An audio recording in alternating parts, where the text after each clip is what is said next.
Hi guys, welcome back to my channel English in a Blink, and today I'm going to talk about subject and verb agreement. Yes, so this is a pure grammar lesson today. Yeah, it's been a while that I have done this, grammar lessons, and I've been missing them, honestly. Yeah, so I'm very happy. I hope this lesson makes you happy as well. Because there are lots of times, when I'm doing my reading, like my students, when they are doing their writing and I'm doing the reading because I'm doing the corrections, I find, sometimes it's very difficult for them when they have to choose the verb in regards to the subject. So then they often get confused. So that's what gave me an idea. So I gave them a class on that, and I thought, why not share it with you guys as well? That's always happens with me. Okay, so here I am. Okay, so like I said, subject verb agreement. So sometimes it's difficult to find, the right subject and verb, but if you find that actually helps you correct the errors, okay, with subject and verb agreement. So understand, like a basic rule, a singular subject is going to take a singular verb, and a plural subject, plural verb. Okay, it's like a basic thumb rule. So if I say the list of items is or are on the table, here the subject is list, the list. So then verb is going to be is. That's right. So the list of items is on the desk. Okay, so you have to identify what is your subject and then choose the right verb. Okay, so starting with, let's say, with the first rule. Okay, so a subject, it will always come before a phrase beginning with of. Okay, so this is like, again, a key rule for understanding your subjects. Now, if you are not sure, like, oh, where is the subject or what is the subject? So understand that if you have a sentence or a phrase, and your subject is always going to come before of. Now, I'll give you a sentence. Let's say a bouquet of yellow roses. Okay. Now, when I say a bouquet of yellow roses, now in this, roses are your subject or a bouquet is your subject? Think. What did I say? Subject is going to come before of. So then your subject is a bouquet. Yes. So that means you're going to use, you're going to say lend or lends. A bouquet of yellow roses lends color and fragrance to the room, or lend color and fragrance to the room? Lends. You are right, because like I said, bouquet is your subject and not your roses. Okay, now moving on with the second rule.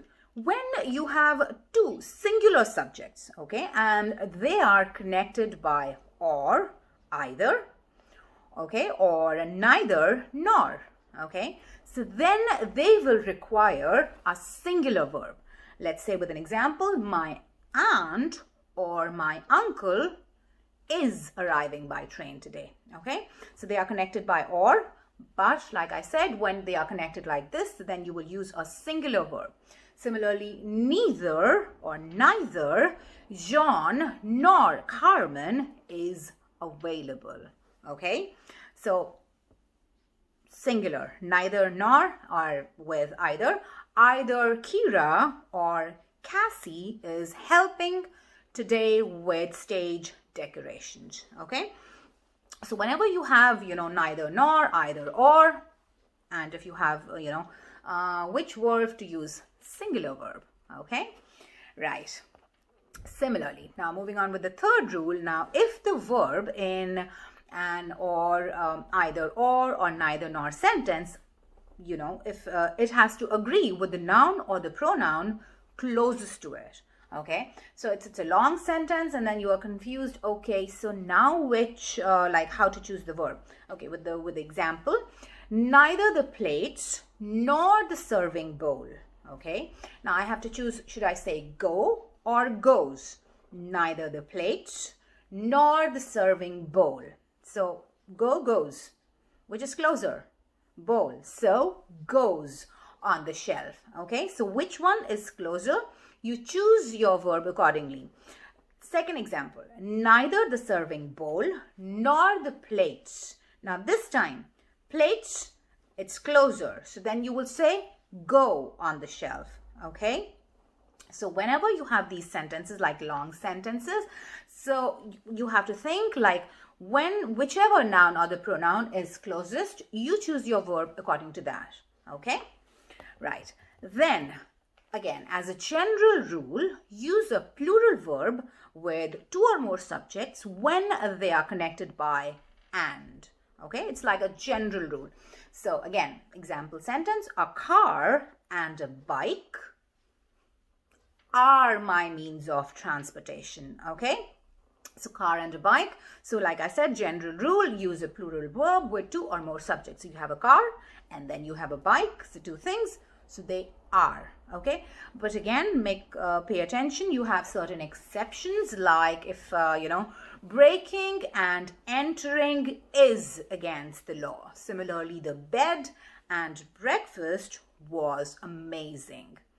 So guys, breaking and entering or bed and breakfast, these are your compound nouns, okay? So in these sentences which I gave you, these are your compound nouns. And then when you have compound nouns, okay, so then you are definitely, because they are like singular, okay, so just one word. So that's why we chose singular verb, okay? So these are like exceptions which you'll have to remember. All right. Next rule, sometimes the subject, it is separated from the verb by words such as along with, as well as, besides, okay, etc. So these words and phrases, guys, these are not part of the subject, okay? So you don't have to get confused. You just have to ignore them and use a singular verb when the subject is singular, okay? So if the sentence is, the politician along with the newsman is or are, what is the subject? The politician. So then you're going to choose is. Yes, is expected shortly. Similarly, excitement as well as nervousness. Again, excitement is what the verb is. So then you're going to choose is. Is the cause of her shaking. Okay, yeah, when you're excited or you're nervous, you just start shaking sometimes, yeah? So it was not nervousness, but excitement. All right. Then in a sentence beginning with here or there, the true subject follows the verb. All right. So now I'll give you an example and then you'll probably understand. So let's say in the sentence, there are 4 hurdles to jump. So when you say there are, now choose your subject. There are 4 hurdles, okay, because you have already chosen are. Similarly, there is high hurdle to jump. Now you have chosen is, so then choose a singular subject. Similarly, here are the keys, or here is the key. So whatever verb you're choosing, choose your subject according to that when you are, you're starting your sentences with here or there, okay? And then use a singular verb for your distances, periods of time, sums of money, okay? So because they're considered as a unit, okay? So you will choose singular verb. So 3 miles is too far to walk.